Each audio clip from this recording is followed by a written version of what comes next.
Estamos en un programa más de Saliendo de la Caverna y hoy contamos con invitados muy especiales, principalmente el ponente del libro, Adrián, con el canal Super Sapiens, Adrián González, su libro Culto Saturno, y preside aquí en el Círculo de Arte de Toledo, Fernando Barredo, dramaturgo y, artista y activista.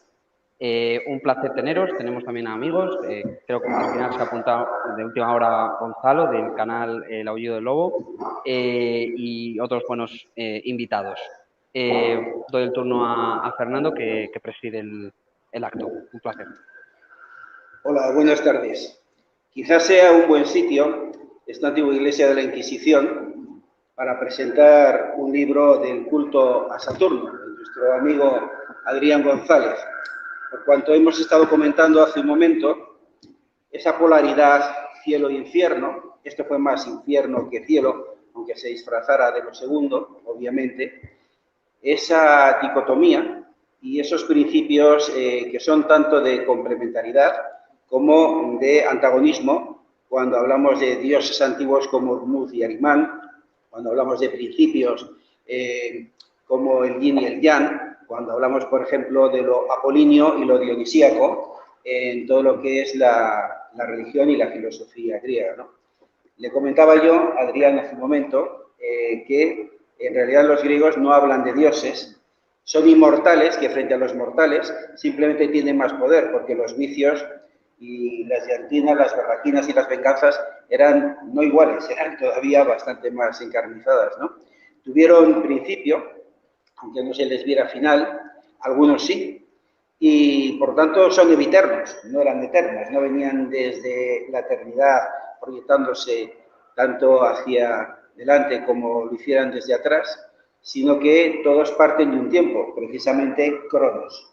Cronos, que es el nombre griego del dios Saturno, que fue para los romanos, en definitiva, la continuidad de todo lo que antecede incluso a la deidad, ¿no? De todo lo que de alguna manera se anticipa a lo que es el pensamiento a partir del cual todo se crea. Ese Cronos, que tiene que ver también con el hado, porque al final en el campo griego lo que tenemos es un destino inexorable con el que siempre te estrellas, incluso huyendo de él, lo quiero conectar con el Hades, ¿no? Hades es Plutón para los romanos, que era hermano de el gran dios celestial, el dios del rayo, hablamos de Zeus, traducido por los romanos en Júpiter, y en esas luchas de hermanos como Rómulo y Remo repitieron luego los romanos que naciendo y amamantándose incluso de una misma loba van siempre a la guerra, pues está la dualidad humana. Así que me imagino que hoy aquí en esta mesa se va a hablar de la dualidad humana, de ese cielo e infierno que todos arrastramos y de ese Cronos Saturno que todos arrostramos, porque a esa cara hay que hacerle frente, ¿no? Y bueno, yo sin más, os doy la bienvenida. Voy a cederle a Pedro a mi sitio en la mesa para que montéis la tertulia de vida y os doy la bienvenida porque aquí sois más que bien llegados. Me dice Pedro que va a estar detrás, así que va a quedar la silla aquí vacía, es la silla de Pedro Las Vegas. El asiento de Judas es el vacante. En todo caso, si sobra algo de caldería, tenéis que dejarlo por aquí. Ya sabéis que él sería el cargo, ¿de acuerdo?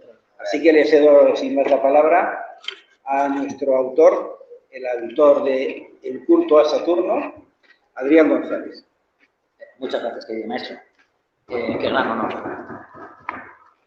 A todos.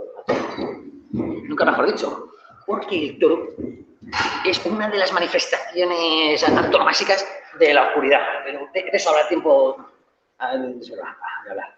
Muy bien, y quisiera en primer término dar las gracias a don Fernando Barredo, aquí presente, por haberme apadrinado en este evento, y también a don Gonzalo Rodríguez García, por haber concurrido amablemente. La verdad es que no conozco de tiempo a don Fernando, pero a don Gonzalo no le conocía de hace mucho, le conocí de hace poco en su obra y fue una experiencia enormemente satisfactoria y frustrante por partes iguales. Vale.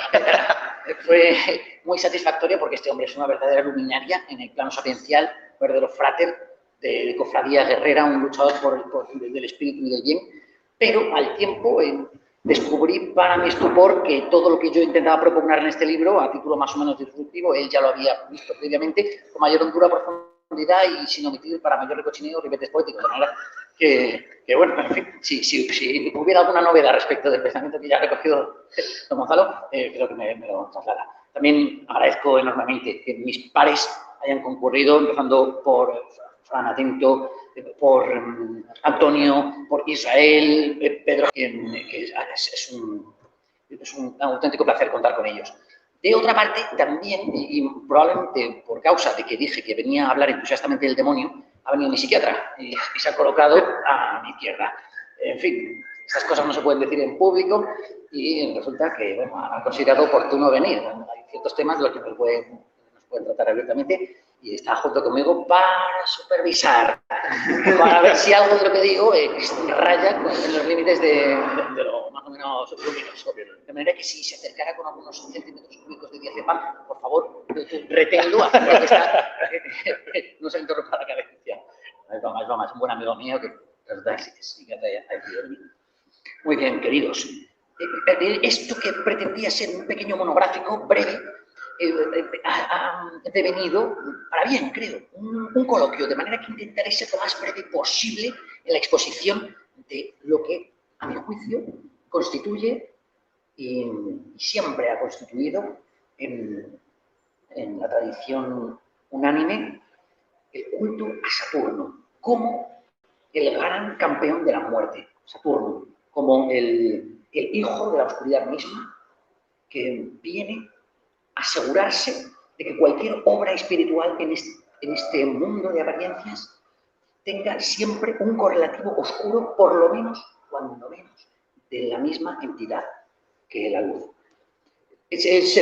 Unas breves referencias cosmogónicas y a la simbología de los números para poder empezar con el vocabulario que vamos a necesitar para después hablar fluidamente de esto.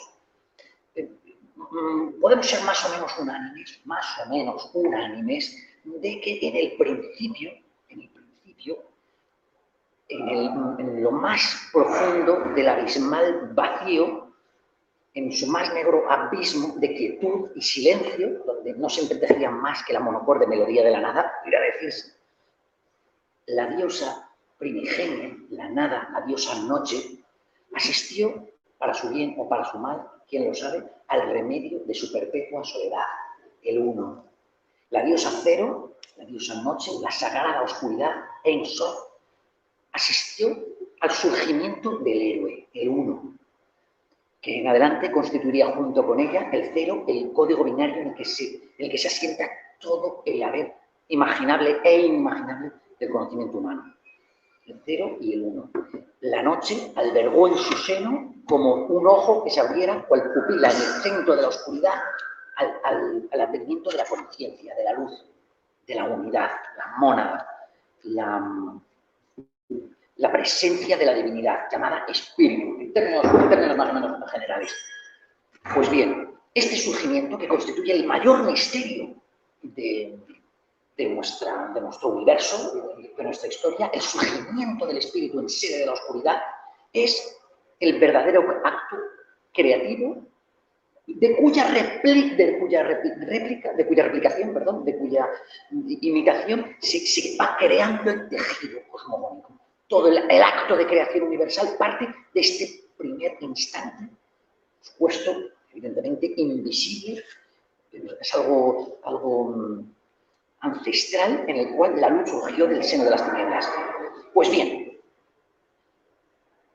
para poder comunicar con la luz de igual a igual, la gran diosa oscuridad descendió de categoría, descendió de nivel y creó una suerte de artificio en la que poder alternar con la luz, parangonándose, confraternizando, en igualdad, esa simulación que es nuestro universo mismo, alberga a la luz de un lado, al héroe, que corresponde al fuego en lo elemental, corresponde al color blanco, corresponde a lo eterno, a lo heroico. Ahí, importante, a lo arquetípico masculino, confluye junto con la oscuridad que en el momento de descender al reino al reino manifiesto, obtiene la categoría de materia.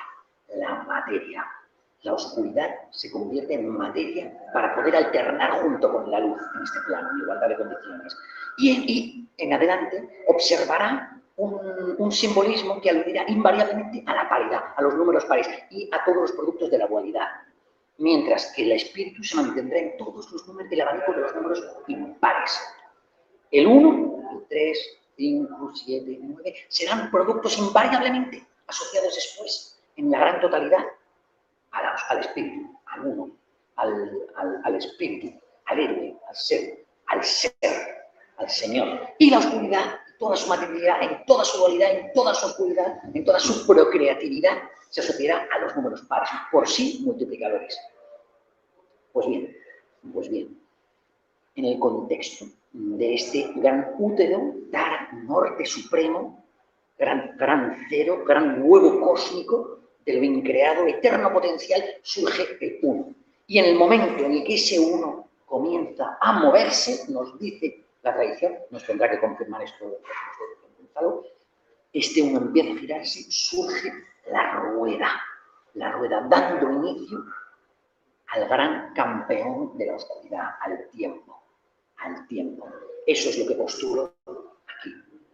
El tiempo, como gran campeón de la diosa noche, gran campeón de la oscuridad, está ahí para poner un sello de caducidad, una nota de prescripción a todo cuanto se llega espiritualmente en el contexto del universo. De tal manera que por más que refulja en este mundo, siempre, por partes iguales, debe acompañarle una luminaria oscura de luz negra de la misma entidad. Teniendo el ejemplo más claro de esto, el altorato, la sede de la monarquía demiúrgica, a lo alto del eje de los solsticios, en el gran trono cuaternario de la realidad, el sol, el gran demiurgo, creador de nuestra realidad, se sienta en sagradas nupcias con la luna, representante del arquetípico femenino. Y de esas nupcias entre el sol y la luna surge toda la realidad visible que podemos percibir. Se suele atribuir oscuridad por sí al demiurgo, al ser espiritual, a que se ha venido aludiendo a título de Apolo, el rey del mundo, el demonio, el príncipe de la realidad. Y esto es exacto, no obstante, ostente una condición luminosa. ¿Por qué? Porque se sienta en el trono de Cáncer, que es el sitio donde tradicionalmente se entendía residía el centro de imputación, el lugar dentro de la realidad más básico en que nos podemos remontar para encontrar al creador del mundo visible, a nuestro demiurgo. Muy bien. Sería el sol también. Sería el sol, ¿de acuerdo? El sol espiritual.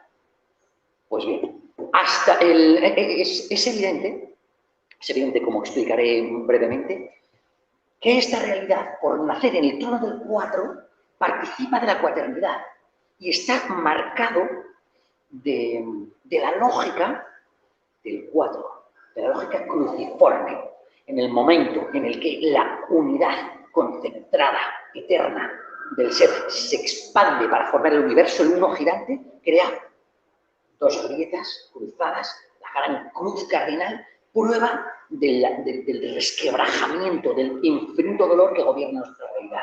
Bajo el signo de la cuadratura, cualquiera que tenga ciertas nociones en geometría y astrología sabe que el ángulo de la cuadratura es el ángulo dinamizador y el ángulo del dolor. Se convierte en una especie de hélice que provoca que en adelante, escocida, esta realidad se esté moviendo constantemente en una especie de rueda transfiguradora, en un ciclo alquímico. Se ha llamado la danza de la muerte, el sueño del grial, ha tenido muchos nombres. Este ensueño, la rueda del devenir, esta realidad en la que estamos sumidos y que nos va moviendo a cambiar constantemente por razón de los arquetipos en los que nos asentemos. En búsqueda eterna de volver a la unidad de la que quizá jamás quiso desprenderse. Pues bien, empecemos con una breve mención al circuito cosmogónico. En primer lugar, y muy breve, en primer lugar está el uno, el ser, que corresponde al signo al signo de Aries en astrología y que rige esa energía marcial, insolente, penetradora y extremadamente masculina que asociamos al equinoccio y al momento del amanecer, al torno a las 6 de la mañana, cuando el sol emerge de entre la oscuridad por ese plano horizontal espiritual y nace. Después, frente al uno, surge una oscuridad, ya, en primer término, que es la materia, es Tauro. Los orientales decían que el Dharma se representaba como un toro sobre 4 patas, aludiendo ya directamente a esta naturaleza taurina haciendo referencia también, por supuesto, a la lógica de la cuaternidad que enseguida será invocada. Que puede considerarse la materia caótica, pero también es Demeter, la gran diosa procreativa, que se fecunda de la luz marcial del uno y crea la primavera, la prodigalidad, todo el embargo de los frutos de lo material, en el plano estrictamente de la materia. Después está el 3. El 3 es la solución a la confrontación de la dualidad, el 2. Es el logos, tiene que ver con la mente, concepto de la inteligencia que intercede en los extremos de la dualidad y crean una mente, una idea, a través de la dialéctica. Se le ha llamado de varias maneras. En la tradición se suele aludir al logos de una manera luminosa, pero en realidad es una luz derivativa.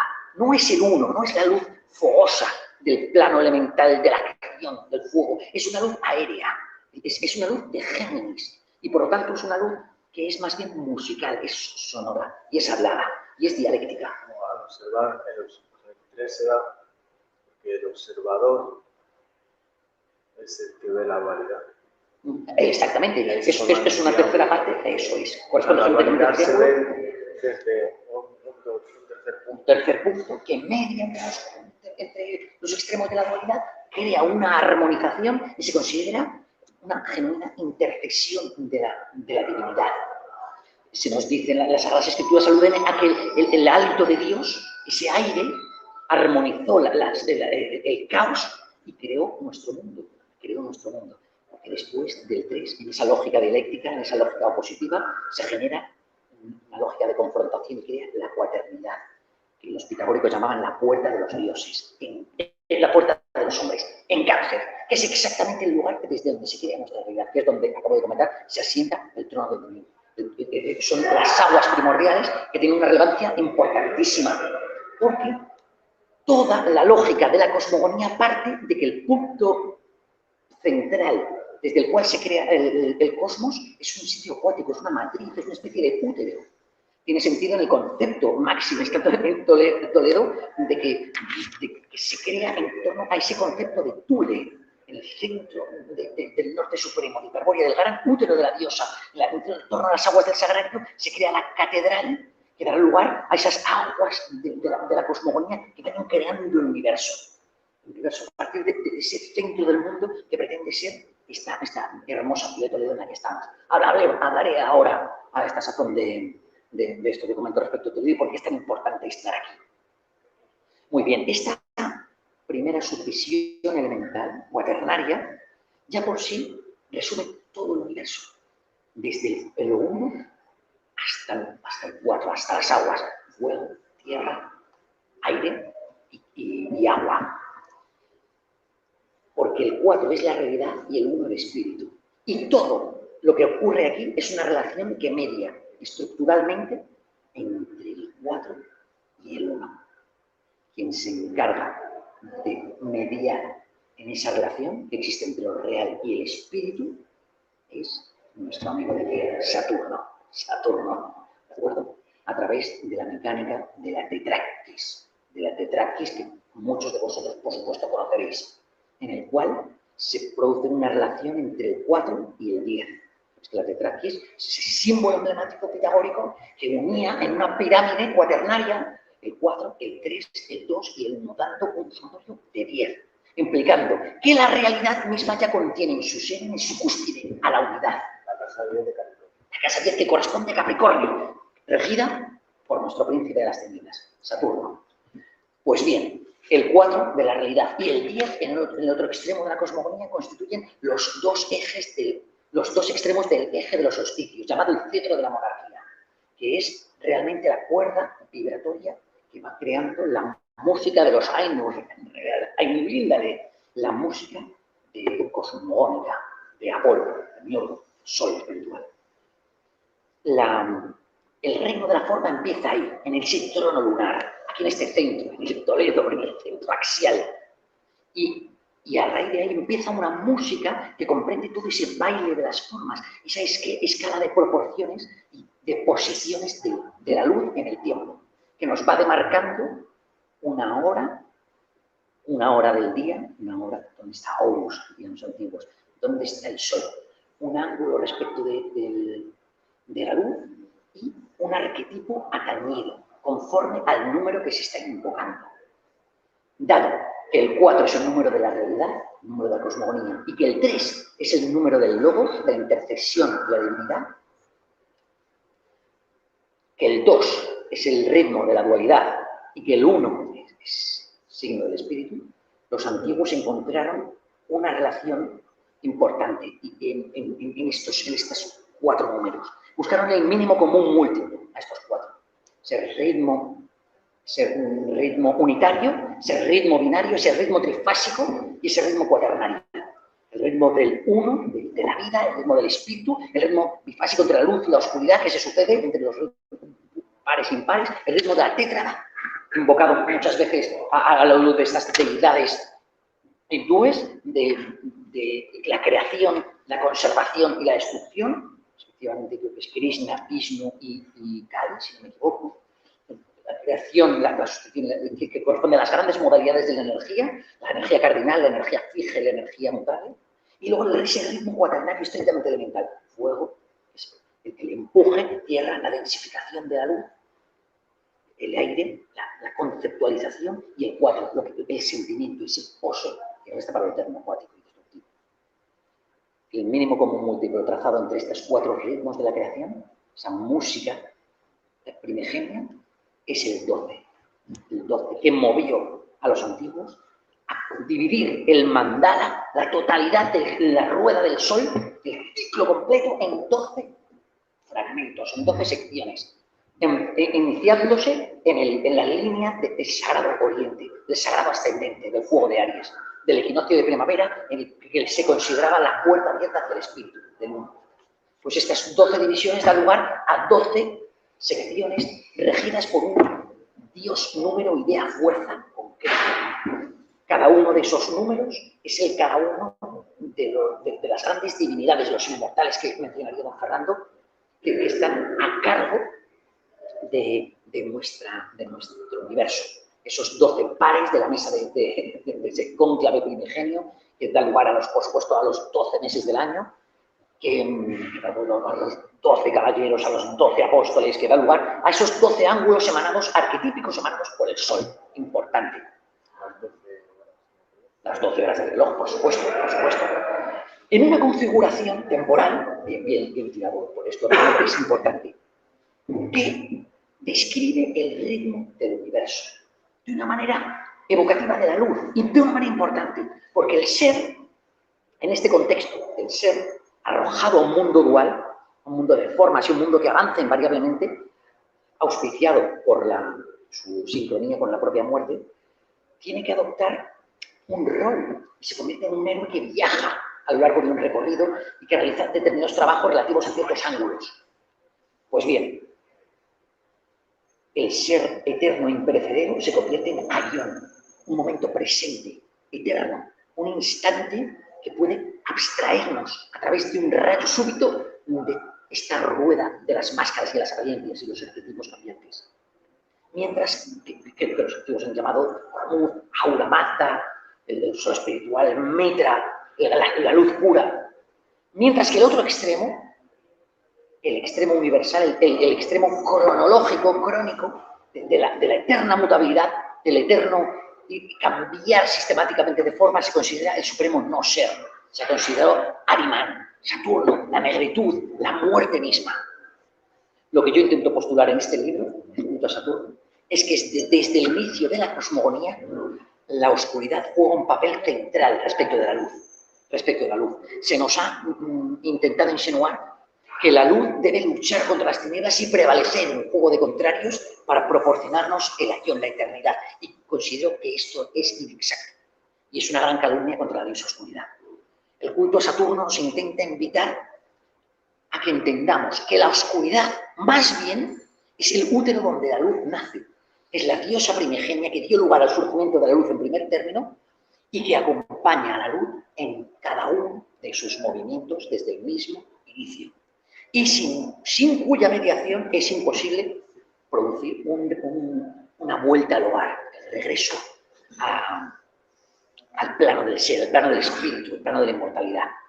Empiezo el libro con la cita del Silmarillion del juramento de Fëanor. Es una cita importante que os leo, que después quisiera desgranar. Dice así: ¿por qué, oh pueblo de los Noldor? ¿Por qué debiéramos proseguir en avenirnos a los celosos Valar, que siquiera son capaces de cuidarnos ni a su propio reino de su enemigo? Y aunque ahora él aparezca su enemigo, ¿no son ellos y él de una misma familia? La venganza me llama por esto, pero aunque fuera de un modo u otro, tampoco habitaría más en la tierra de los parientes del asesino de mi padre y del ladrón de su tesoro. Además, no soy el único valiente que queda en este pueblo valiente. ¿No habéis perdido todos a vuestro rey? ¿Y qué más no habréis perdido, comprimidos aquí en una tierra angosta entre las montañas y el mar? Aquí hubo una vez luz, la misma que los Valar le envidian a la Tierra Media, pero ahora la oscuridad lo iguala todo. Hemos de dolernos aquí inmóviles para siempre, cual un pueblo umbrío, acechando desde la penumbra y derramando vanas lágrimas sobre un mar ingrato. ¿O debiéramos volver mejor a nuestra casa? En cui vienen dulces corren las aguas bajo estrellas inmaculadas, y amplias tierras se extienden por donde un pueblo libre pudiera apreciarse de caminar. Allí yacen quietas ahora, no obstante, que en nuestra demencia las abandonáramos. Venid conmigo, los cobardes conserven esta ciudad. Muy bien, esta alusión del fuego mismo, Fëanor, el más alto de la nobleza, del altonaco, de los hijos de Dios, que estrangula a su propia madre hasta el punto de estrangular, hasta el último atisbo de luz que ella contenía. En la mitología de Tolkien decide emprender un camino al sagrado origen, al sagrado este, al sagrado útero de la diosa, a la tierra de su procedencia, al cual viene. Y esto corre paralelo al propio símbolo de la retrogradación ritual que la esvástica recoge como gran cruz temporal, que invertida, la cruz del avance temporal, que invertida intenta desandar el proceso cosmogónico hasta el punto del nacimiento de la energía en Aries, dando lugar al pueblo, a lo que evidentemente, con razones políticas e interesadamente, han invocado aquellos que intentaban ostentar la corona de los arios. Pero intenta retrogradar la energía hasta un punto en el que la luz vuelva a la pureza del inicio cosmogónico, con unas consecuencias importantes que ahora intentaré significar. Y para ello decide contravenir el dictado del tiempo y de los Valar, de los dioses, haciendo un recorrido contrario, antinatural, que podríamos decir oscuro. La luz misma contraviene el dictado de los dioses y decide abandonar y contradecir el camino de la luz, dirigiéndose a la gran diosa, a la oscuridad. Pues bien, la cosmogonía universal, cogida en Hesíodo, en los trabajos y los días, etc., y en otras muchas más plasmaciones, la metamorfosis de Ovidio, etc., nos alude, como el Génesis bíblico, etc., a que el inicio de nuestro mundo, lo que pudiéramos considerar ese paraíso terrenal, ese centro axial, ese lugar unitario donde se alza el árbol de la vida, Yggdrasil, surgió en el norte supremo, en el centro de la creación. Es en ese trono axial.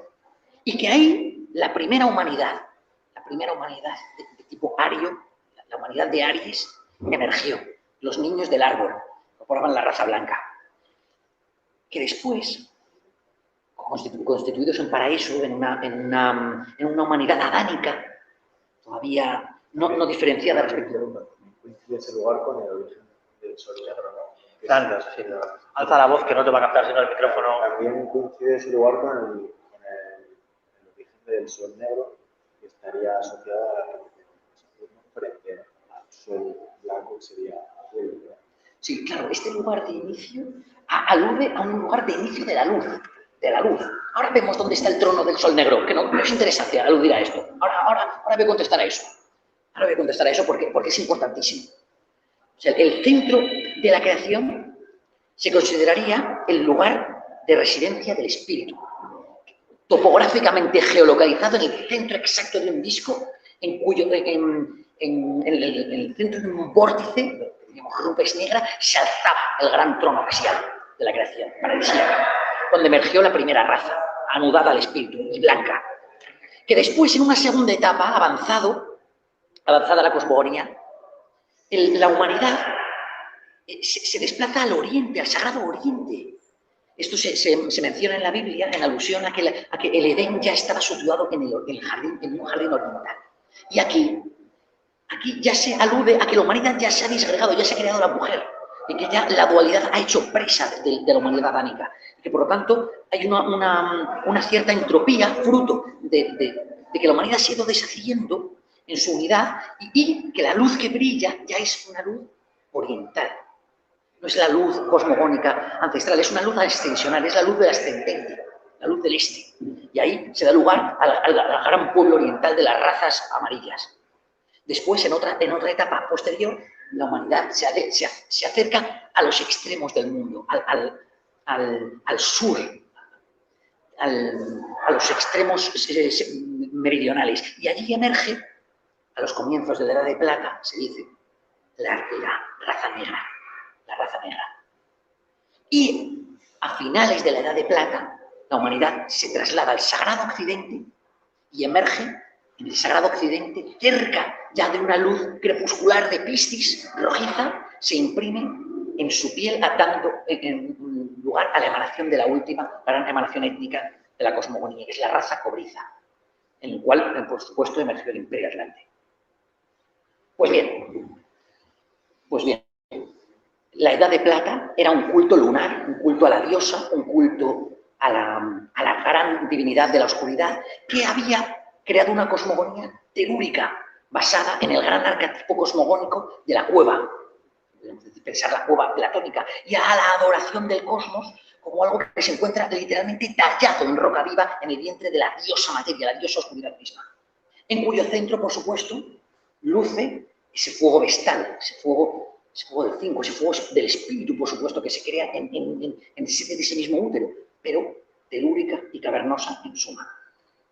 Y este culto atlante, cobrizo, que había dado lugar, por expansión de su civilización, a todas las civilizaciones madres que pueblan la cuenca mediterránea, las islas santuario, la cultura más típicamente neolítica europea, pétrea, de todos esos pueblos llamados pueblos madre, que literalmente aludían muchas veces a ese color rojizo de su piel, como Chipre, que significa literalmente cobre, o Fenicia, que significa fénix, que significa rojo, que habían ocupado toda esa cuenca mediterránea, asiste a la llegada de una raza estrictamente espiritual.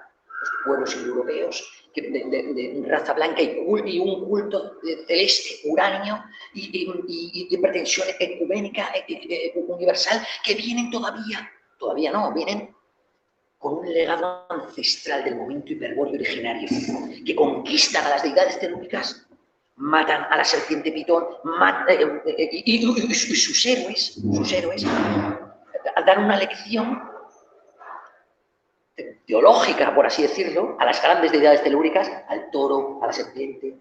¿Te puedes escribir la asociación de Loario a Urano se da en la palabra acuario, que tiene como registro Urano? Amén, amén. Sí.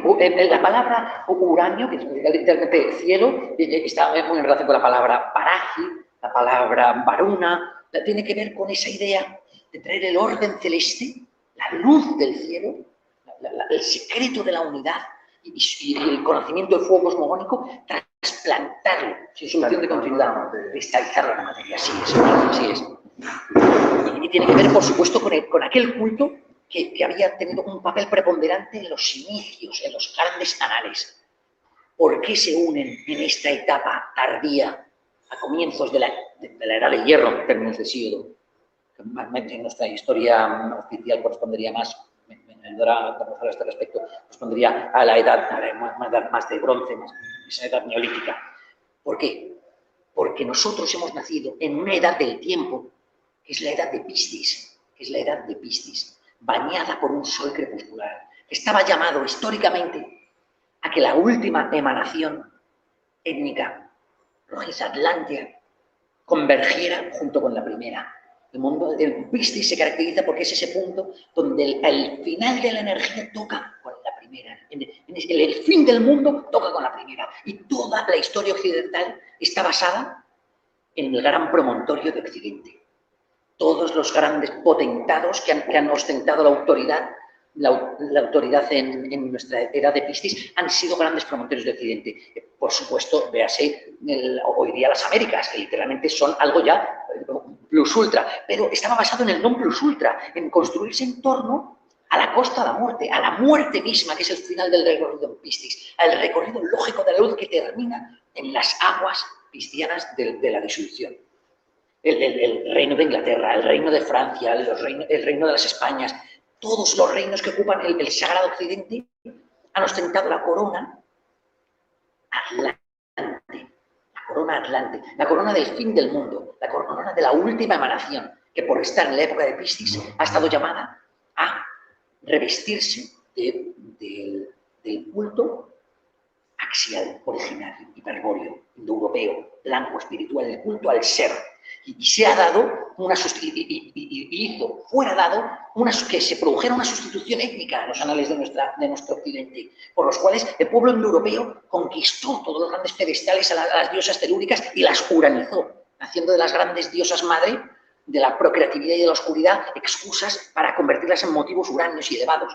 Por ejemplo, convirtiendo a las grandes diosas madre en diosas del matrimonio, o convirtiendo a la diosa de Sion, una Venus Urania, etcétera, etcétera, etcétera. Está Apolo mata a Pitón, Hércules derrota al toro de Creta, conquista el occidente en el sentido de apropiarse de las manzanas de las Hespérides. El occidente, Hesperia, Ávalo, ese mundo arquetípico occidental que contiene la luz de Piscis, la salvación, el ser en nuestra era está en el Sagrado Occidente.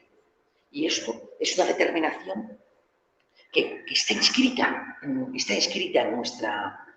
nuestro mapa crónico, en nuestro mapa temporal.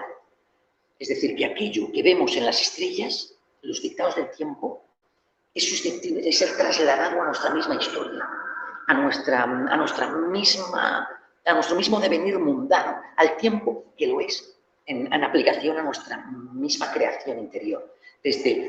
Desde lo más alto de nuestro Gólgota, de nuestra calavera, hasta lo más, en la parte, podríamos decir, más alta de nuestra montaña mágica, aquella en la que radica nuestro neocórtex y nuestra salvación, nuestra capacidad de abstraernos de este mundo formal, a la parte más telúrica y más densa de nuestra esfera más capricorniana, más ósea, si se prefiere. Pues bien, ese tránsito constante que existe entre lo luminoso y lo oscuro, entre lo fogoso y lo telúrico, es rastreable en la historia, es rastreable en el tránsito de los arquetipos y es rastreable en nuestro día a día, rastreando las horas del día relativas a un arquetipo que se congracia más con la oscuridad o más con la luz y que exige de nosotros un ritual en el sentido de practicar lo que la luz nos llama a realizar. Por ejemplo, la presencia de metreos, de cámaras iniciáticas en los bajos, en los subestratos de los centros del culto solar cristiano, delata no una infiltración del satanismo en el contexto del culto diurno, riguroso, ortodoxo, etcétera, sino más bien una reminiscencia de una sensibilidad a que por debajo del trono demiúrgico, solar, apolíneo, debía prevalecer un culto telúrico a una luz negra, a la que se rendía culto aprovechando las resonancias, las reverberaciones de una cámara iniciática que expoliara de nosotros todo cuanto nosotros de no ser, no solo de ser, sino de no ser. La fuerza de Aries, la fuerza unitaria que nos mueve, la energía del guerrero, que nos mueve a salir a conquistar reinos y a obtener la libertad y a declarar yo soy, el nombre de Dios declaran las Escrituras, el nombre que se pronuncia a Moisés en el monte Oreb, el nombre que dice Cristo de sí mismo, cuando pregunta, estemos buscando a Jesús de Nazaret, yo soy. El primer postulado existencial de Aries se ve contestado en la materia. La diososcuridad exige que todo lo que no se densifique, lo que no se cristalice en forma de materia, no llega a ningún término. Y la luz hay que poder bebérnosla a través de un vino, ¿de acuerdo? Y surge el taurobolio, surge la tauroctomía, la muerte ritual del toro, es decir, que la luz de Aries no podemos recibirla sin más. Hace falta que la tierra misma, Tauro, el toro, sea sacrificado y su sangre sea un vehículo de inoculación de la luz. Así surge, esa es la muerte de Atis. La muerte de Atis, ese dios frigio tan conocido, riega en su sangre la tierra, baña a la misma oscuridad y eso fertiliza a su propia madre y crea la primavera, ¿no? Después de esa materia... Un poco como la biodinámica de España. Sí. Que enterraba terrenos de vaca para recuperar la vitalidad del terreno. Claro, por supuesto. La idea de enterrar como promesa de revitalización, que es algo que le pasa al propio dios solar Osiris, que es muerto y enterrado en un sarcófago a la medida de su misma figura, ese cubo negro terráneo, que se entierra como una semilla, en la promesa de que despertará al espíritu, en el caso de la mitología egipcia, a través del nacimiento de su hijo Horus, el ser espiritual, ¿de acuerdo? Que reverbera, que tiene una clara resonancia en la figura de Jesús de Nazaret, que muere en el solsticio, que nace en el solsticio de invierno, pero que muere y renace en el de primavera, es decir, que tiene como el propio Osiris, un doble, como el propio Dioniso, un doble nacimiento. Es tanto deudor del eje de los solsticios cuanto del eje espiritual de los equinoccios.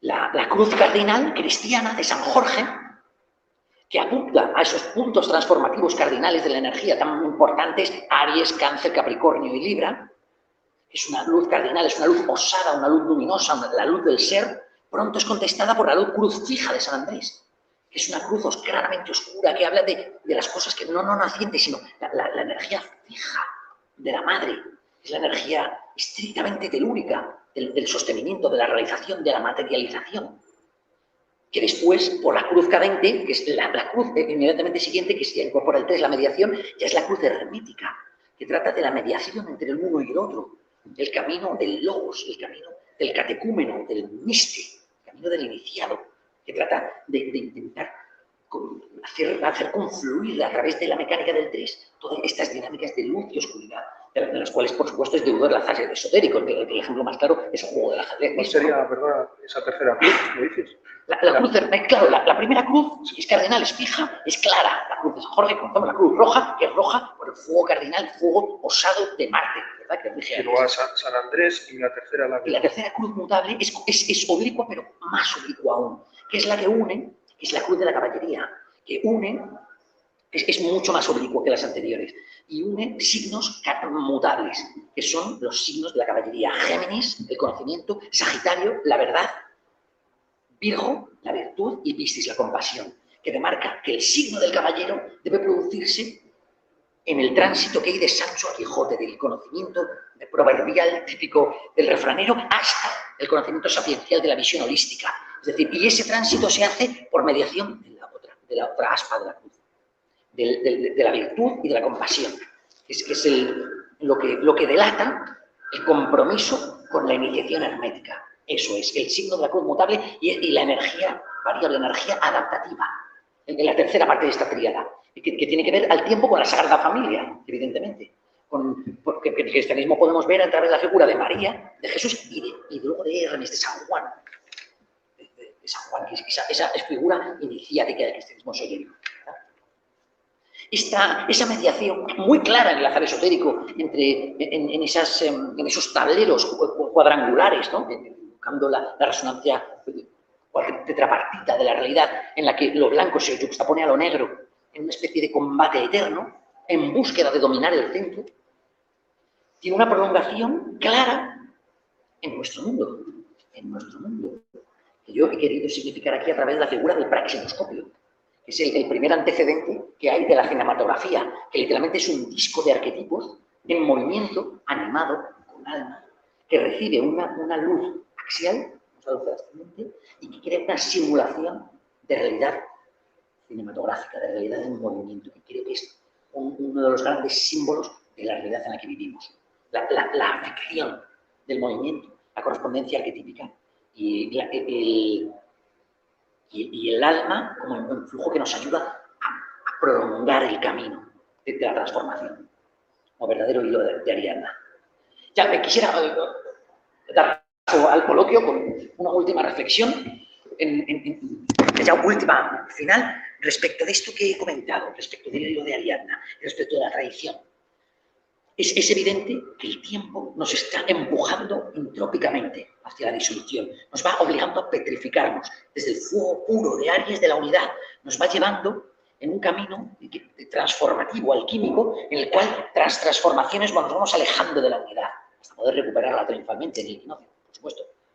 Pero la única manera que tenemos de reconectar con el conocimiento que implican todas nuestras transformaciones, con el sentido de tanta destrucción y de tanta muerte, y de que literalmente constantemente irnos transformando en algo que nos deja más allá de lo que jamás volveremos a ser, es decir, forzarnos a ir muriendo constantemente a la forma, ir avanzando en este tiempo crónico, en este laberinto de espejos. Lo único que nos salva de ello es el conocimiento de Mnemosyne, de la gran diosa lunar, de la luna misma que rige la memoria, que está implicada, por supuesto, en esa agua de la gran fuente cosmogónica, esa sangre que le sale a Jesús como representación de la montaña mágica de la cabeza, ¿no? Directamente cayendo y creando el universo, que es el agua del río Mnemosyne, el agua de la memoria, cuyo influjo nos permite remontar la cadena cosmogónica hasta sus inicios. Es decir, que el camino de la memoria, el camino de la tradición, el camino del recuerdo, el camino de la anamnesis, de vencer el olvido, es lo único que nos logra reconectar con este legado entrópico, ¿de acuerdo? Que es un camino que nos reconecta a sí mismo con la misma diosa. Y diremos, claro, pero es que más allá de esa diosa está el uno, el ser, el trono axial. Pues bien, ese uno también está situado en el útero, que es el cáliz, el grado cero de Aries. Es decir, que hasta el ser puro, la luz pura, también está dentro de una cápside, de una membrana, de un envolvimiento de oscuridad. Por lo tanto, mal hacemos, esta es la conclusión, queridos hermanos, mal hacemos en condenar y satanizar el otro extremo de la polaridad, tildándolo de satánico, de tenebroso, de contrario a la naturaleza y de traba para el desarrollo espiritual. Porque el desarrollo espiritual se celebra en unas constantes nupcias entre lo arquetípico femenino, el arquetípico oscuro, y lo arquetípico masculino, el arquetípico luminoso. Y esa danza nos acompaña en todo el circuito de la cosmogonía. No nos permite olvidar la primacía, o al menos la igualdad de armas de la oscuridad respecto a la luz.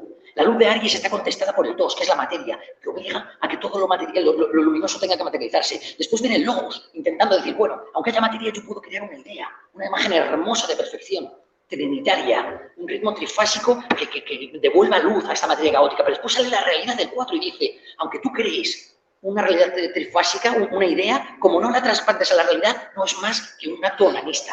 Es un acto, un delirio estrictamente mental. Después, el espíritu vuelve a tomar la venganza y dice, aunque la realidad sea oscura, dentro de la realidad sale algo hermoso, que trae de la pirámide del ser humano, la luz del corazón, y puede brillar con excelencia. Es decir, que intenta ganar la partida, el 5, y el 6, un número par, uno nuevamente oscuro, le dice, no, pero es que esa luz que tienes en el corazón está dentro de un cuerpo humano, entrópico, es decir, es arcilla que has animado provisionalmente, y por lo tanto se debe a la oscuridad misma. Es oscuridad. Los médicos saben que hasta qué punto es una carcasa más o menos inerte, temporalmente animada.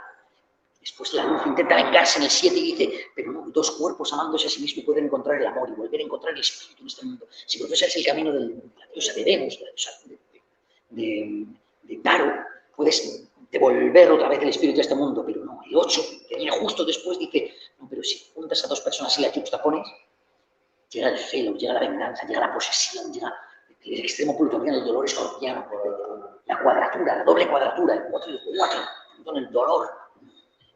Luego viene el 9, la sabiduría, Sagitario, Dios Padre mismo, Ius Padre, la luz del Padre, que intenta dar un criterio de verdad, es la senda del caballero, catecúmeno, que ha superado el bosque oscuro y está completamente decidido a establecer un nudo de luz en la tierra. Y aparece Capricornio el 10 y dice, no, esa verdad que has conseguido, como no la expreses en piedra, no la inscribas, la consignes pétreamente como una ley, no va a tener ninguna vigencia. Tienes que hacer la catedral, tienes que hacer la gran arquitectura pétrea.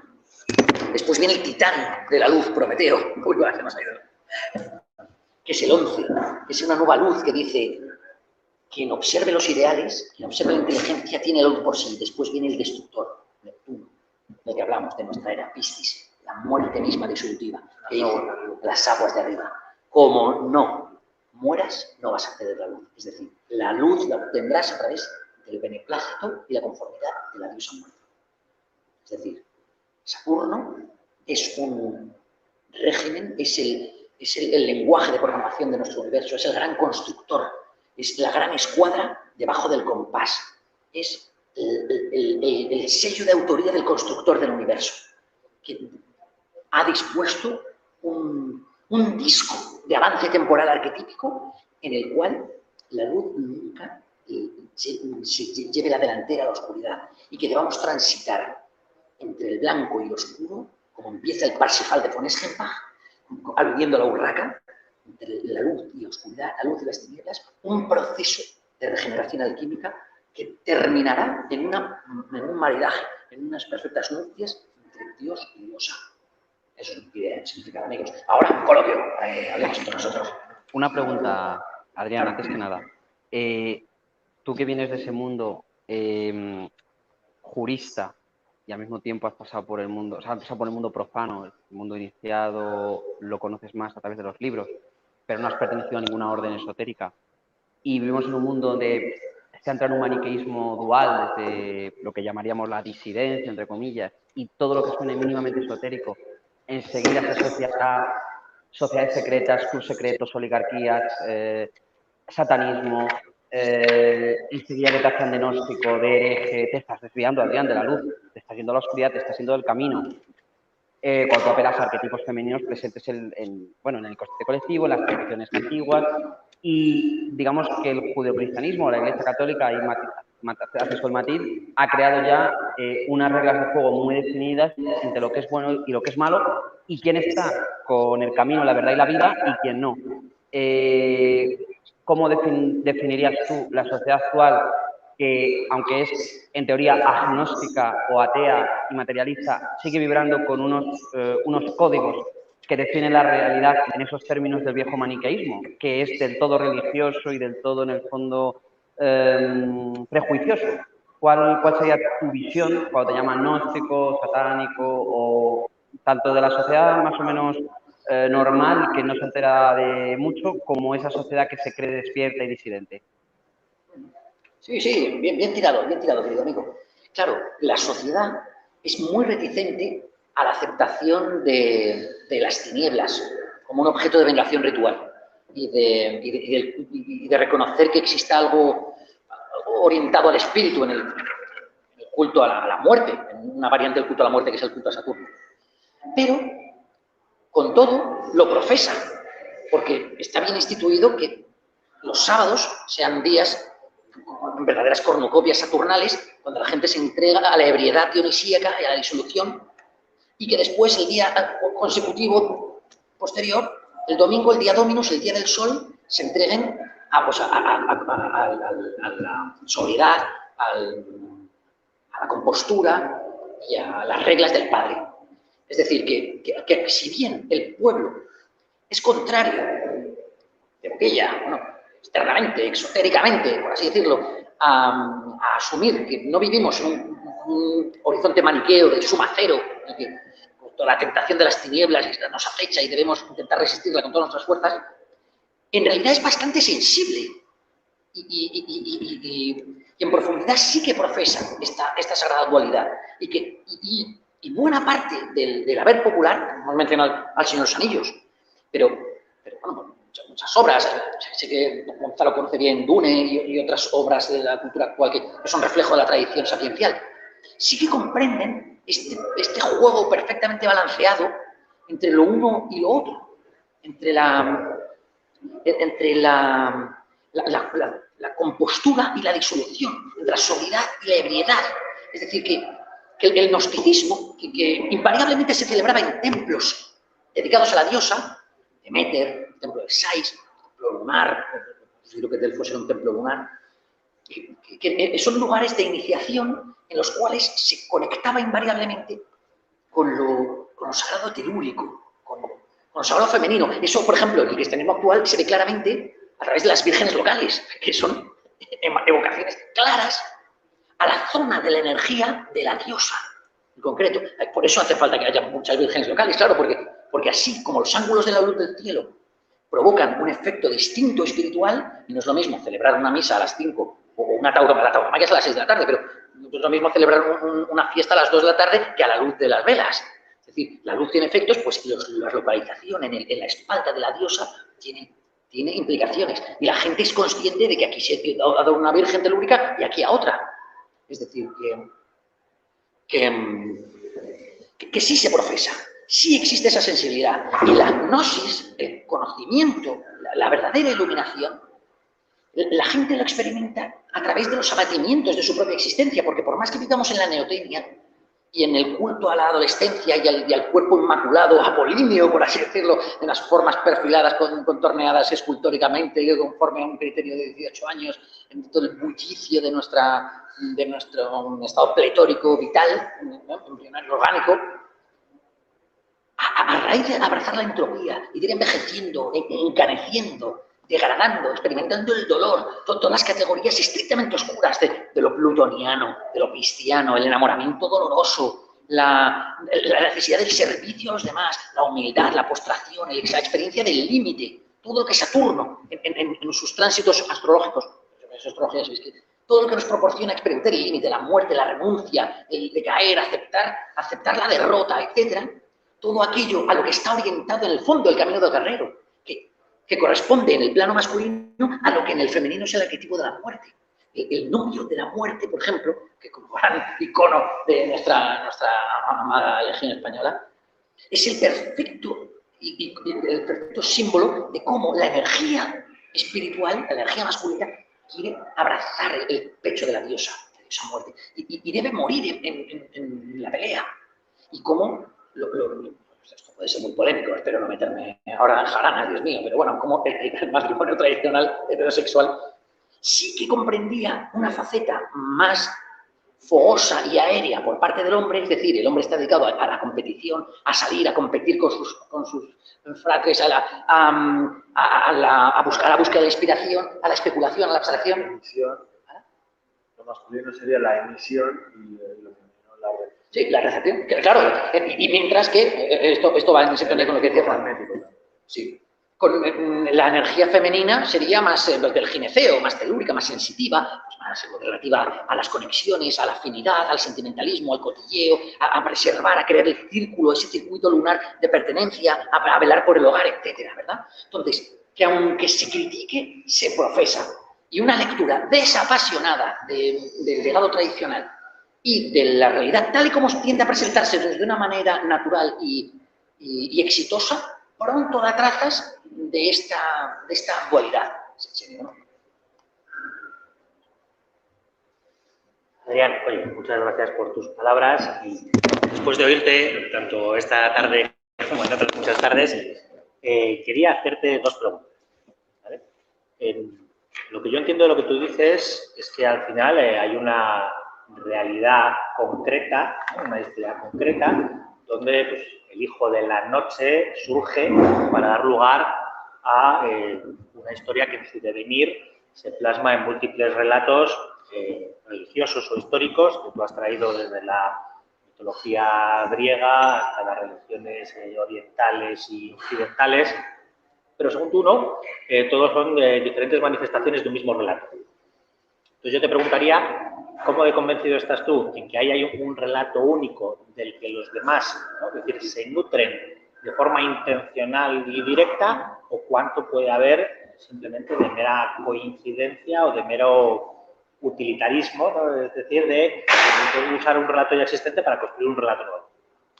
Y luego, quería hacerte otra pregunta, y es, en tanto y cuanto hablas de energías existentes, ¿no? De principios primigenios, valga la redundancia, y esas energías motrices, ¿no? O motores del mundo, y caminos que se transitan y nos llevan de una a otra, ¿no? Y que en cierta justicia lo que habla son de, pues, de caminos correctos que transitar, si realmente en lo que es el devenir de la historia de la sociedad y en el devenir de nuestras vidas particulares, se puede, en base a todo esto, definir un camino correcto que transitar.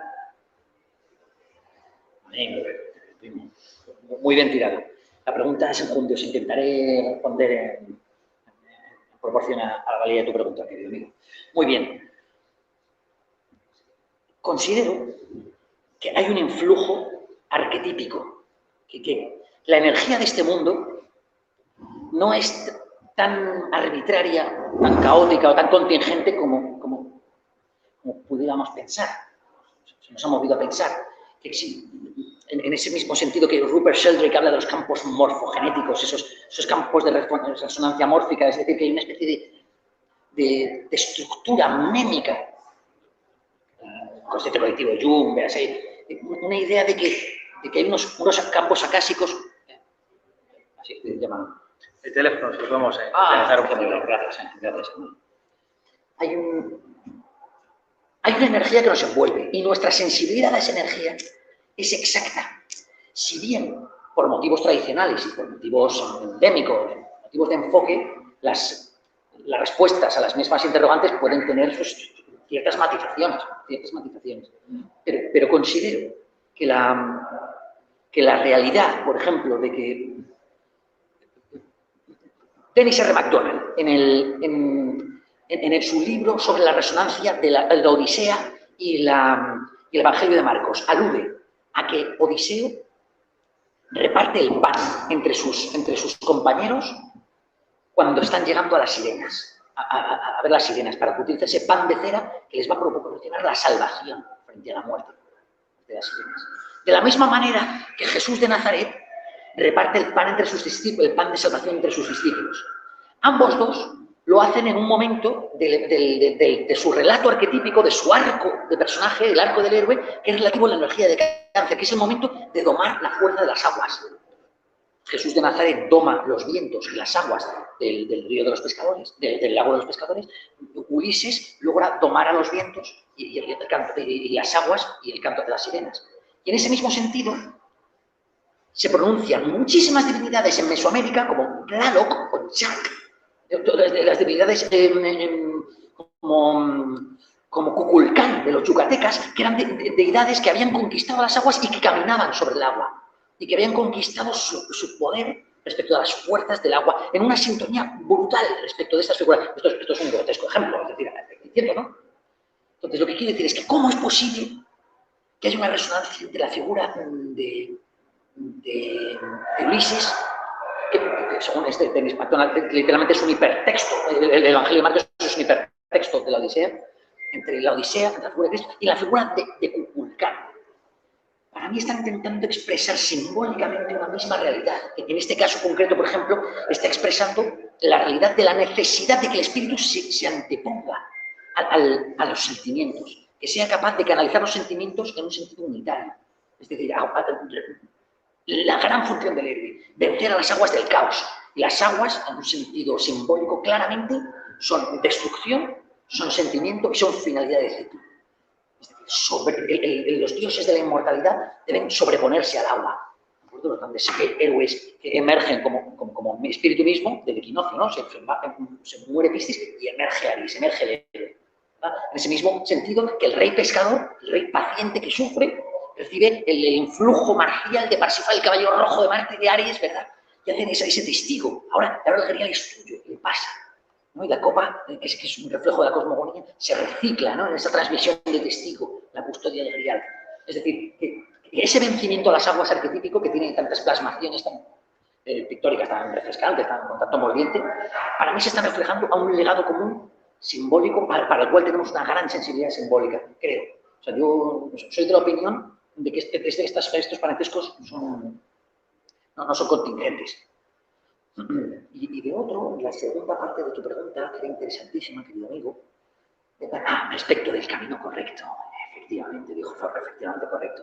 Claro, la ley, la Shekinah, la presencia de Dios, llamada Shakti, el velo de Maya, se ha considerado por muchos una especie de reino parencial, el mentiroso, que es algo retorcido, que es algo de lo que debemos desprendernos, y yo creo que se ha entendido mal. Shakti es la presencia femenina, precisamente, de la diosa, materializadora, es decir, la fuerza motriz, impulsora, que otorga luz a los héroes. Es la gloria de Hera, literalmente, el gran héroe, Ario, Hércules, es deudor de la gloria de la diosa, es decir, es una fuerza que debe abrazarse, y se ha llamado, por supuesto, Dharma. Como estoy seguro sabe el maestro aquí presente. Entonces, el Dharma, que tiene una proyección clara en el libro de los proverbios, de la Biblia, etcétera, marcan la definición del camino correcto, que tiene que ver con una secuencia arquetípica, con un camino álmico, una secuencia natural de imágenes que corresponde al viaje del héroe, es decir, es el arco perfecto de 360 grados del personaje. Es decir, que ante los distintos retos, ante los distintos ángulos de la creación, ante los distintos trabajos, debes prevalecer de una manera muy específica. Como en el poema, yo siempre me acuerdo del poema de Rudyard Kipling, que es lo mismo, que te va poniendo, si en esta condición actúas así, bien, si en esta condición actúas así, bien, check, check. Y llega al final y dice, serás un hombre. Y tú serás la tierra de los espíritus deseables frutos, eso es, hermano. Sí. Yo sí tengo una pregunta. Entonces, veo que tú te centras sobre todo en lo que hay de 0 al 10. Pasando Al 12. Pero sí es verdad que Sí, pero el 10 consideras que las ondas cósmicas cristalizadas, que serían la materia, sí. esto es el reino de Saturno hacia como un tope, ¿no? Y hay otros anillos intermedios, o sería Urano, la zona en la que tú no has dirigido tu análisis. Y porque quizás desde la posición en la que estamos o desde las capacidades que tenemos actualmente, pues no podemos trascender ese tramo de la realidad, claro. ese último tramo de la realidad. Y dentro de este tramo, entonces veo que, bueno, se ven muchas cosas, pero sí que veo un poco el mensaje del Bhagavad Gita, el tema de cuando leí de la luna, ¿no? Así es. De la batalla, ¿no? Sí. Y te rayes un pelo de lo que vas a hacer tú o lo que te van a hacer, porque esto ya está decidido. De alguna manera, esa dualidad va a intervenir, como ha dicho antes Gonzalo, en el sentido de que esa ley de la polaridad se va a manifestar lo queramos o no, tanto a lo micro como a lo macro, y por tanto, de alguna manera, elementos como la culpa o el apego a la vida, a veces o siempre, intervienen como una pérdida de recursos a la hora de jugar en la vida. En el sentido de que si no aceptamos que esa dualidad va a ser a pesar de nosotros y nos apegamos a un polo, por así decirlo, ¿no? Sí. Estamos, digamos, ignorando la naturaleza de la realidad material, de esta 3D. Por otro lado, como tú has señalado, es por eso porque lo señalas conscientemente y como que lo dejas como para otro análisis, ¿no? Otro estudio en el tema de casualmente lo ario o la tendencia aria es a conectar, ¿no? El centro supremo, comunicar esa dinámica armónica uraniana que está más vinculada al mundo escatológico, al mundo gaseoso o incluso etéreo, sublime, ¿no? donde se da una perfección que es muy, muy difícil sostener, ¿no? En la degradación material sólida y líquida. Sí, Entonces, pero sí lo señala. Entonces, bueno, esto es una opción que se puede dar que tendería, por un lado, a polarizarse, ¿no? En el lado de la armonía frente a la entropía, pero por otro lado, crees que cuando eso se quiere llevar a cabo aquí, en la cristalización del cosmos, digamos que hay que hacerlo asumiendo esa dualidad. Y hay que abrazarlo independientemente, ¿no? de la muerte. Como que para experimentar verdaderamente tu misión, independientemente si es hacia un lado o hacia otro, la rendición también es parte de ello. Y lo que sugieres es que si no se abraza este sino, no se experimenta la realidad de todo. Así es, hermano. Eso es muy importante lo que has dicho, porque la unidad solo puede llegar a experimentarse otra vez a través de un arco completo de personaje. Es decir, que dado que estamos arrojados al mundo dual, incluso la luz misma ya tiene una entidad meramente angular dentro del todo. Y el pueblo ario, hiperbórico, axial, tiene un papel que es de inicio del recorrido, pero necesita completar, sería como la juventud de la humanidad. Pero claro, no podemos caer en una idea nostálgica o en una especie de veneradora únicamente de cómo éramos en nuestros mejores tiempos, intentar regresar. Sí, hay una crisis inicial y luego esa no se puede defender sin una refutación. Sí, pero eso es un argumento, sin duda. Pero otro más sencillo es simplemente que, claro, que es que tienes que probar toda la montaña rusa y toda la... O sea, el uno y el todo son dos manifestaciones de lo mismo. Lo que ocurre es que el todo es el universo que está girando. Entonces, para poder experimentar de nuevo lo que hay en el centro inamovible, estacionario, axial de la rueda, el centro supremo, tienes que probar todas las delicias del carrusel, en todo su movimiento, desde el principio hasta el final. Es decir, tienes que probar la infancia, pero también la ancianidad. Todo. Tienes que probar todas esas. Es decir, no bastaría con remover del mundo todas las razas que no sean narias y dejar un mundo lleno de niños rubios con pantalones cortos. Hace falta la sabiduría de la luz impresa en cada una de sus manifestaciones, cada uno de los momentos del día, hasta en las malas pécoras, los bicharracos más telúricos y agazapados en el reggaetón y en la música espasmódica de tambor y enajenada, por así decirlo. Porque muchos caeríamos en la tentación, yo mismo caigo en la tentación muchas veces de decir, ¿cómo vamos a comparar las manifestaciones artísticas de ese grupúsculo tribal, desde esa zona remota aborigen, con el baile supremo de la orquesta de Moscú, etcétera, ¿no? Las manifestaciones de genio, etcétera? Por supuesto, pero todos los ángulos de la luz están implicados en la gran música de los años, por así decirlo. Ten en cuenta que nosotros mismos somos solo una manifestación de un ángulo de la luz. La carta astral natal de un ser humano lo evidencia. O la neurología de una muestra gráfica. ¿Hasta qué punto, en toda su excelencia, cualquier persona andante es solo la manifestación fractal de un pequeño ángulo que necesita ser apoyado en la gran totalidad para volver el vino de las almas, la cátedra de Dioniso? Eso es lo que es en su carácter de fundición de todo, el gran trama, el gran teatro del mundo, ¿no? que diría Calderón. El gran teatro del mundo, es decir, nosotros en toda nuestra excelencia somos un personajillo, y de ahí van tanto estos festivales como el carnaval, las 1000 máscaras, quitándose máscaras y experimentar la totalidad. O también las supercalias tan maravillosas en las que claro, el gran guerrero es el aullador de la luna, es el protector de la diosa, es un estatuto activo de oscuridad en la defensa de la luz, y que quema ritualmente a la cabra de Saturno, al Caprido, en la hoguera axial, ¿no? Para obtener de eso una especie de regeneración cosmogónica, una especie de manera de matar al rey, como la Saturnalia, ¿verdad? Así por eso se mata a Jesús de Nazaret, ¿no? ¿Cómo es posible que Cristo muera y sea un Dios paciente que sufre? ¿Pero por qué a la luz hay que mortificarla? Joder, no. Claro, es por eso. Es de experimentar el otro lado de la moneda. La mitad del año para Apolo, la otra mitad para Dioniso, el dios de la ebriedad, de la iniciación, de lo sagrado feo, de lo sagrado inarmónico. Eso es, hermano.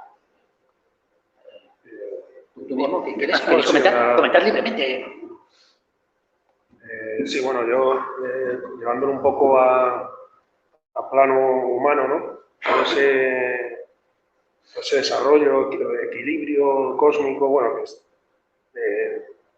todo ese proceso que has explicado también, ¿en qué momento crees que estamos? Bueno, lo has dicho en cierto modo, ¿no? Que estamos en una etapa concreta ya, ¿no? Así es, hermano. Pero ¿crees que se puede contravenir? ¿Crees que el humano tiene incidencia puede alterar ese ciclo? ¿Es algo superior? Porque parece como que estamos con una etapa muy confusa, ¿no? Sí, también a lo mejor es un punto de vista un poco así egocéntrico, porque habrá habido otros momentos de la historia también que se han pensado que era el fin del mundo, que todo iba mal, ¿no? Pero no sé si crees que incluso el conocimiento, evidentemente, de todo ese desarrollo se puede usar para mal.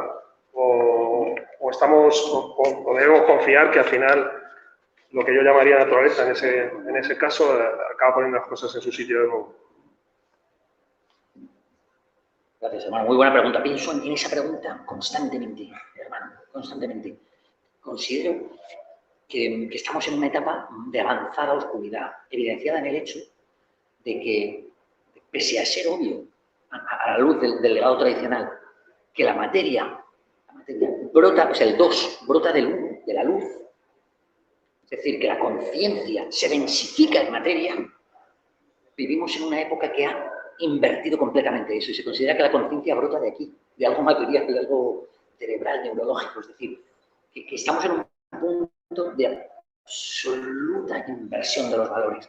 Estamos en un momento de avanzada negritud, de profunda entropía y disolución, de avanzado de Kali-Yuga, el momento oscuro del mundo. Hay muchas trazas de esto y se supone hemos de dar crédito a los relatos de la Edad Dorada, que los niños del árbol, esta humanidad adámica, aria, por así decirlo, que venía refiriendo, estaban en tal sintonía con el conocimiento sapiencial que no necesitaban ni hablar. Se dice que hablaban en verso, ¿vale? Hablaban la lengua de los pájaros, que se asocia, por supuesto, evidentemente al primer escalón de la evolución de la iniciación micraica, del cuervo, que tenía esa fonética de la lengua alquímica, ¿no? la lengua del aire, o sea, lo que podríamos considerar que así, de telepatía, y que estaban tan cerca del eje del mundo que no había nada extraño para ellos, ni conocían la muerte, ¿no? Entraban en el sueño de los justos, de lo demás, etc. Y que irnos alejando de eso por el devenir natural de la entropía del tiempo, que ya os digo, ya os comentaba, es un lugar específicamente ensayado para que luz y oscuridad se hagan el amor, es decir, para que nosotros experimentemos el dolor, la muerte, la memoria, nos conduce invariablemente a un momento alejado de ese momento primigenio, de seres inmortales, infinitamente sabios, indiferenciados, uniformes, hermosos. Entonces, para mí, algo que he aprendido con etcétera, es que el pensamiento estrictamente desnudado de conocimiento sapiencial, es decir, algo que se ha instituido ahora en forma de este dogmatismo estrictamente empírico, positivista, científico, que nos ha alejado del mundo invisible, que nos fuerza a mirar la realidad solo desde las anteojeras de lo que podemos ver y contrastar desde la estricta materialidad, nos ha alejado invariablemente del mundo espiritual. Porque, claro, nos está forzando solo a ver lo negro, lo que densificado, lo que puede manifestarse y replicarse en el laboratorio. Es decir, nos aleja del inferior, ¿no? Del pensamiento deductivo. Nos aleja del inferior, del pensamiento deductivo. Claro, de poder inducir que esto, evidentemente, es obra de un autor, o que hay un diseño inteligente, o que es simbólico. Porque la historia, de esto habla sobradamente el gran Francisco Ariza, su libro de historia, la historia en su devenir es simbólica. La ciencia, tal y como nos la cuentan, el epílogo entero de este capítulo está dedicado a la mundanización subversiva, como las grandes verdades del conocimiento sapiencial las han mundanizado en hechos supuestamente científicos probados. Estos arquetipos están constantemente manifestándose en todo. En todo, en verdades científicas. En una película, o sea, en cualquier historia, en la política, en la historia. Sí, así es, así es. Y ahora estamos... En el deporte, en la guerra, en cada familia, ¿no? Exacto. Y con todo estamos en las antípodas de ser sensibles a ello. Estamos convencidos de vivir en un mundo caótico, contingente, fruto de una cadena causal más o menos arbitraria y que, pues, que hemos devenido, o sea, que hubo una explosión, ¿ves? Ese salto de Aries a la materia, un Big Bang hace tropecientos millones de cadenas causales antes que nos ha conducido poco después de los dinosaurios a ser un mono hidrocéfalo antropoide, que se rasca la cabeza y se angustia existencialmente en vano porque no hay nada más que nada, ¿no? Entonces, claro, estamos, creo, en ese punto Kali Yuga, proverbial, edad de hierro, ¿no? Decía don Gonzalo, en esa, ¿cómo lo llamaba? Aludiendo a La medianoche del mundo. La medianoche del mundo, grande, glorioso. Pues claro, es una tierra yerma, un verdadero ideal, pero que hay que experimentar también. No porque ese espacio en blanco, esa cita primera, que solo cuando el túnel está en su más profunda oscuridad es como puede volver otra vez la luz, la noche oscura del alma, que es precisamente Piscis.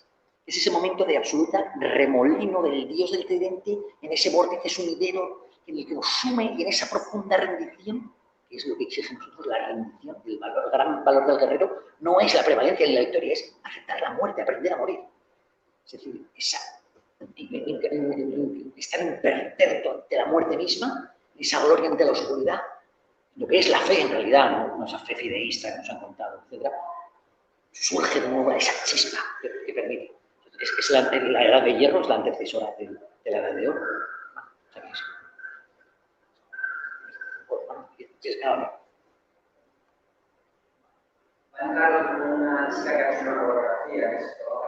Vale, pues nos retiramos. Ah, vale.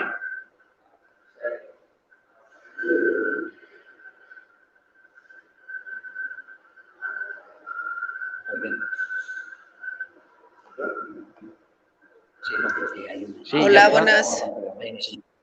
Sí, Hola, se llama hola. Lía y ha hecho una coreografía sobre el tema del culto a Saturno, una performance, porque bueno, ella es artista visual y escénica. Y te va a preguntar, ¿todo tuyo el micrófono, Lía? Hola, ¿sí me escuchan? ¿Sí me escuchan? Sí. Sí, un poco más alto habla, pero sí. A ver, ¿ahí está mejor? Sí, perfecto. Hola.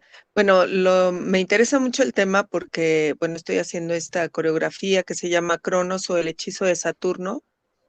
Pues me interesó específico, o sea, más porque ya he estado como también investigando esta relación que haces con los números y el origen, el 0, el 1, el 2, el 3.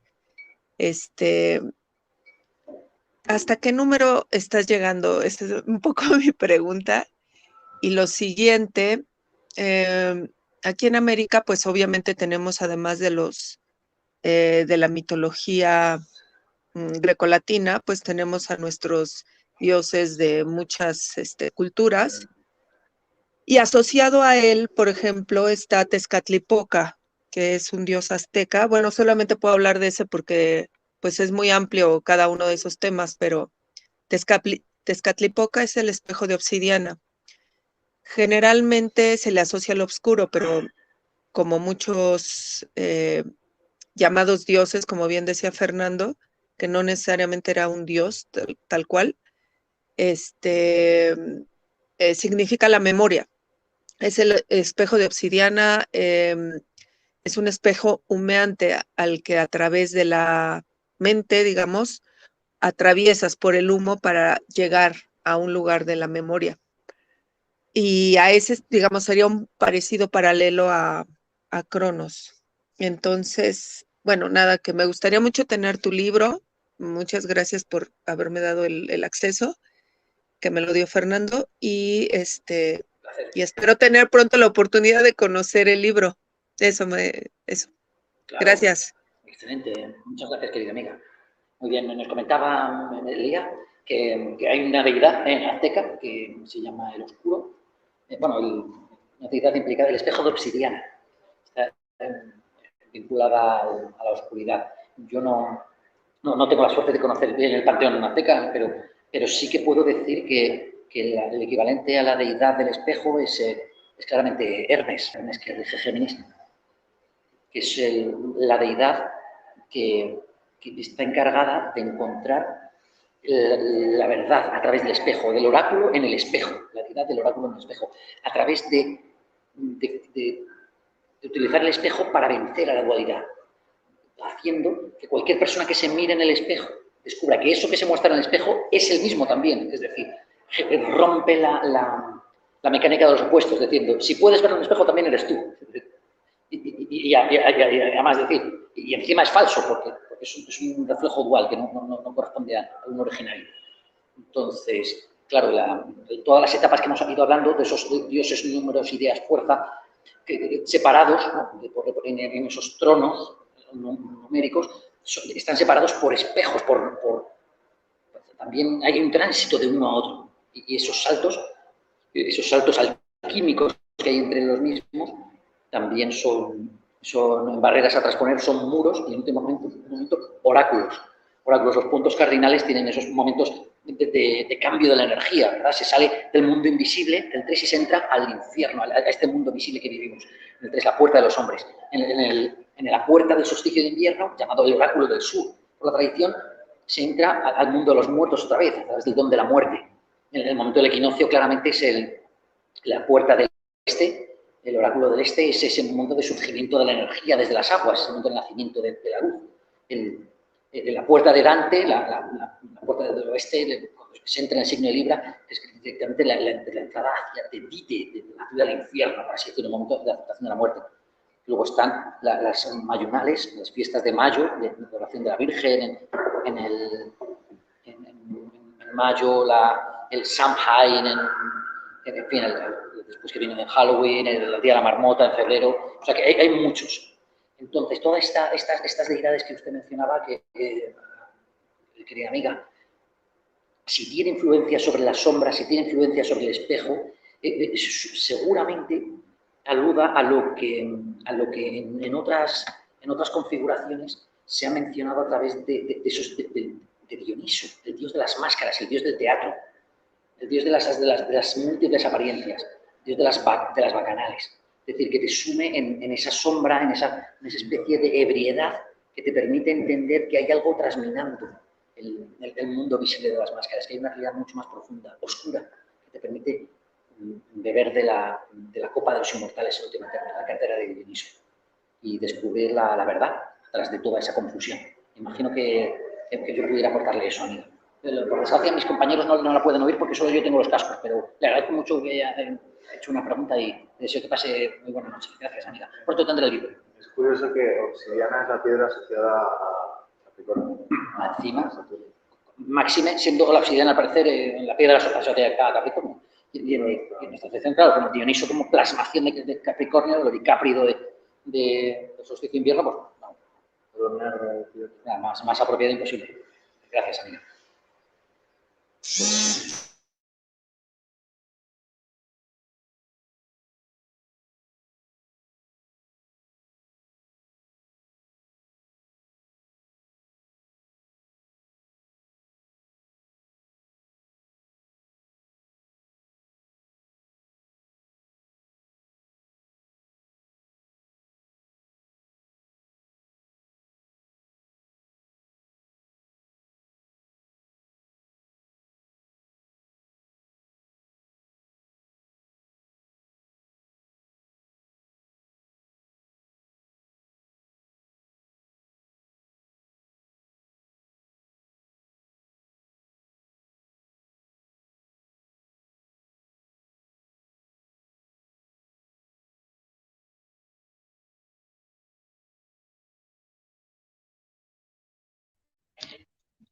Bueno, ha habido un pequeño fallo técnico, se ha ido ya la batería de su móvil y aunque está conectado a un cargador externo parece que ha fallado. No obstante, se está grabando en diferido por si acaso, para emitirse más adelante con mejores planos de cámara y con mejor calidad gráfica, porque se ha hecho en riguroso directo. La batería se ha agotado. De todas formas, ya estábamos acabando y era el turno de final de preguntas. Entonces, vamos a dar por concluido ya el programa. Y recordad que el libro se encuentra en Amazon, Culto a Saturno, de Adrián González, y allí podéis encontrar un libro que además es la versión final con 600 páginas. Damos por concluido el programa y bueno, pues ha sido un placer hacerlo en un lugar tan emblemático como Toledo, un lugar tan mágico. De todas formas, esta no es la versión final, así que no os preocupéis porque la versión final saldrá en un par de días grabado en alta definición.